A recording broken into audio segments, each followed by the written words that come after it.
Halo kawan-kawan, kembali lagi dengan saya Ardana Fitri. Pada hari ini kita berada di kebun tanaman cabai rawit kaliber. Nah, sebagaimana kawan-kawan bisa lihat ini merupakan tanaman cabai rawit kaliber dan kita sudah melakukan pemasangan bambu seperti ini kawan-kawan. Jadi pemasangan bambu ini atau penyangga tanaman cabai sangat penting sekali, antisipasi kalau terjadi hujan keras agar tanaman tidak roboh. Nah, khususnya hari ini kawan-kawan kita akan memperlihatkan kondisi tanaman yang kita rawat sedemikian rupa, walaupun bibit yang kita tanam ini sudah tua sekali di pembibitan, karena kita bikin bibit cabai rawit kaliber ini di musim kemarau kemarin. Usianya waktu tanam itu sudah memasuki usia 80 hari di pembibitan kawan-kawan. Jadi cukup ekstrim, tetapi karena kita melakukan teknik-teknik khusus sehingga walaupun bibit tanaman cabai rawit yang sudah tua di pembibitan tetap tumbuh secara maksimal. Nah, ada tip-tip khusus yang kita terapkan khususnya dalam merawat tanaman dalam bibit tua yang seharusnya tidak layak ditanam, tetapi tetap kita tanam dan hasilnya tetap memuaskan.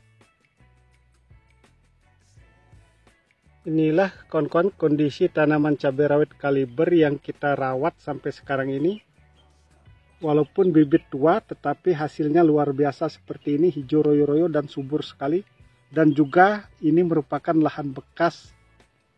Nah, ini kondisi tanaman cabai sudah memasuki fase generatif, di mana tanaman cabai rawit kaliber yang kita tanam ini sudah pecah cabang seperti ini dan sudah muncul bunga-bunga baru seperti ini.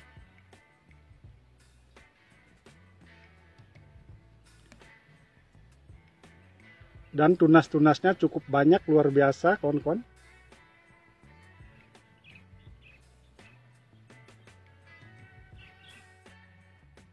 Ini dulunya lahan bekas kubis kawan-kawan. Nah, setelah tanaman kubis kita bersihkan, lahan ini sempat tidak ditanami kurang lebih hampir 3 bulan. Karena kemarau yang luar biasa, kita tidak menanamnya kawan-kawan.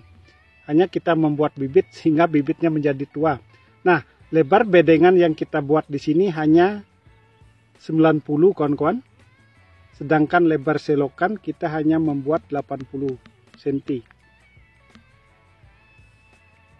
Nah, bahan-bahan yang kita gunakan atau pupuk-pupuk yang kita gunakan di dalam bedengan ini, kita memang menggunakan pupuk kandang, yaitu pupuk kotoran ayam. Ini populasi tanaman kurang lebih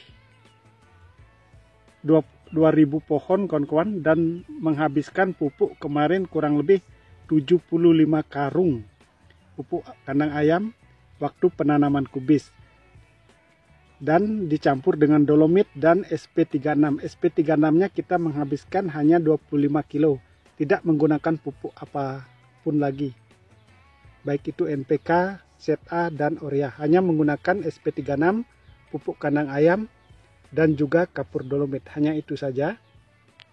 Nah, setelah tanaman kubis kita cabut, memang seperti tadi saya sampaikan, lahan ini kita diamkan kurang lebih hampir 3 bulan. Nah, mengapa mendiamkan lahan sampai begitu lama? Karena musim kemarau kawan-kawan, kita tidak bisa menanamnya. Lebih baik kita diamkan saja. Nah, kita hanya membuat bibit, tetapi terkendala oleh cuaca, kita tidak bisa menanamnya juga, sehingga bibitnya menjadi tua. Kurang lebih di pembibitan cabai rawit kaliber ini sudah usianya 80 hari.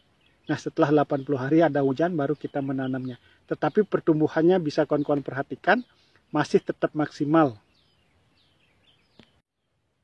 Untuk memacu pertumbuhan karena bibit tua, kita sebelum tanam, teknik yang kita lakukan adalah kita kocor pada setiap lubang tanam dengan menggunakan asam humat, silika karbon, dan trichoderma. Nah, dosis masing-masing 3 sendok makan untuk takaran 20 liter air, dan kita kocor di lubang tanam kurang lebih 100 ml. Nah, setelah kita kocor baru kita melakukan penanaman. Itu tujuannya agar jamur atau bakteri yang berada dalam tanah bisa hilang dengan trichoderma kawan-kawan, sehingga pertumbuhannya tetap maksimal seperti ini.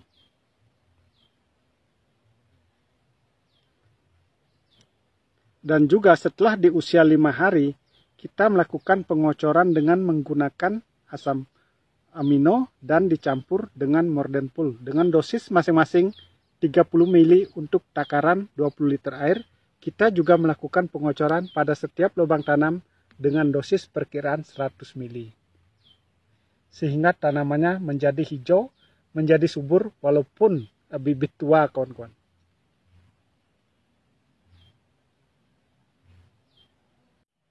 Ini daunnya sangat lebar sekali nih, kawan-kawan, seperti ini. 4 jari dah penuh seperti ini, sangat subur luar biasa. Ini efek daripada pupuk kandang sebenarnya, kawan-kawan, yang kita campur dengan dolomit dan SP36. Itu sangat bagus sekali. Nah, seperti yang sudah saya sampaikan, setelah kita campur, memang kita tidak menggunakan pupuk kandang yang sudah difermentasi. Pupuk kandangnya masih mentah, kawan-kawan. Tetapi kita fermentasi di bedengan dengan cara setelah kita campur pupuk kandang ayam, kapur dolomit dan SP36, kita aduk lagi dengan tanah di sini di bedengan. Setelah kita rapikan, baru kita siram dengan menggunakan EE4, kawan-kawan. Nah, setelah kita siram, baru kita tutup dengan mulsa. Dan didiamkan lahan ini sebelum ditanami kubis dulunya kurang lebih hampir 25 hari. Nah, setelah itu baru kita lubang, baru kita melakukan penanaman kubis. Sehingga hasilnya kubis yang kita tanam dulu luar biasa juga suburnya. Dan tanaman cabai pun yang kita tanam ini tanpa melakukan pindah lubang, kawan-kawan. Ini dulunya bekas lubang tanaman kubis, kawan-kawan. Hanya kita kocor dengan bahan-bahan super seperti yang sudah saya sampaikan tadi. Ini subur luar biasa ini, kawan-kawan, tanaman cabainya. Dan ini sudah bunga-bunganya sudah cukup banyak gini, double-double lagi. Nah, seperti ini. Ini mudah-mudahan nanti ada hujan, kawan-kawan. Nah, kalau tidak ada hujan, di tempat kita ini agak susah air. Itu kendala utama yang kita hadapi di saat ini. Di saat dimana cuaca sangat panas terik seperti ini. Tetapi kemarin kita sudah melakukan penyeperian dengan menggunakan asam amino juga, kawan-kawan. Untuk mempertahankan kondisi tanaman agar tidak stres akibat cuaca yang ekstrim seperti saat ini. Terima kasih kawan-kawan yang sudah ikut menyimak video ini. Semoga apa yang saya sampaikan dapat bermanfaat untuk kita semua. Dan semoga kedepannya kita menjadi sukses sama-sama dalam budidaya tanaman cabai secara khusus ataupun tanaman yang lainnya.